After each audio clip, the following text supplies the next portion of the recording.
Attention, cette vidéo contient des scènes qui peuvent heurter la sensibilité des plus jeunes. Si tu es mineur ou sensible, je te déconseille de regarder cette vidéo.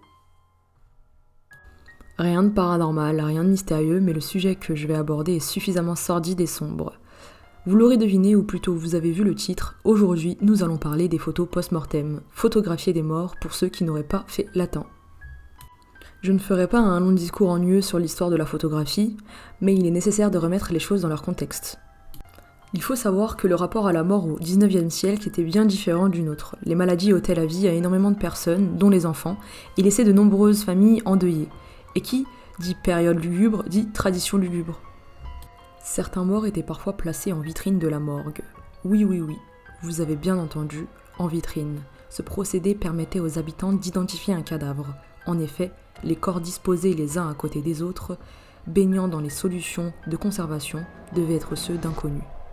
Donc, en allant acheter votre pain, vous pouviez très bien passer devant la vitrine de la morgue avec votre enfant et tenter de reconnaître le corps de votre voisin, écrabouillé par un train.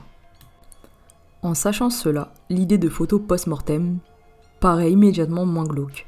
Les familles photographiaient leurs défunts, car il s'agissait pour beaucoup du seul souvenir qu'il resterait d'eux, une sorte d'hommage, aidant au deuil.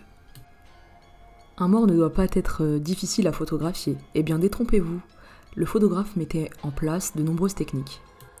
Les familles aimant que leur défunt semble vivant, histoire d'avoir un souvenir plus jovial, les photographes mettaient alors la mort dans plusieurs positions, debout ou assis.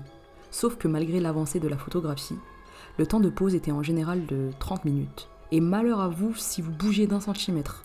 Impossible donc pour la famille de tenir le mort debout pendant une demi-heure. Il a donc fallu ruser. Des perches à pied en bois, placées derrière le défunt, permettaient de le maintenir droit et debout. Pour la position assise, on plaçait simplement le corps sur une chaise. La bouche était généralement cousue pour la maintenir fermée et des petits crochets étaient insérés dans les yeux pour les garder ouverts. Ainsi, la famille pouvait poser aux côtés du défunt sans trop d'efforts. Les enfants, quant à eux, étaient généralement tenus en bras ou photographiés dans un lit afin de donner l'impression de dormir en toute insouciance. Malheureusement, un cadavre reste un cadavre. La peau est blanche et l'œil devient gris et opaque. Mais pas de panique, même si Photoshop n'existait pas encore, les photographes savaient déjà retoucher des clichés. Sur un teint blafard, on venait déposer un coup de crayon rosé pour donner un teint plus vivant au défunt. Les yeux, quant à eux, étaient coloriés de noir pour recréer la pupille. C'est déjà la fin de cette vidéo, je vous souhaite une agréable journée et surtout n'oubliez pas de vous abonner. À bientôt.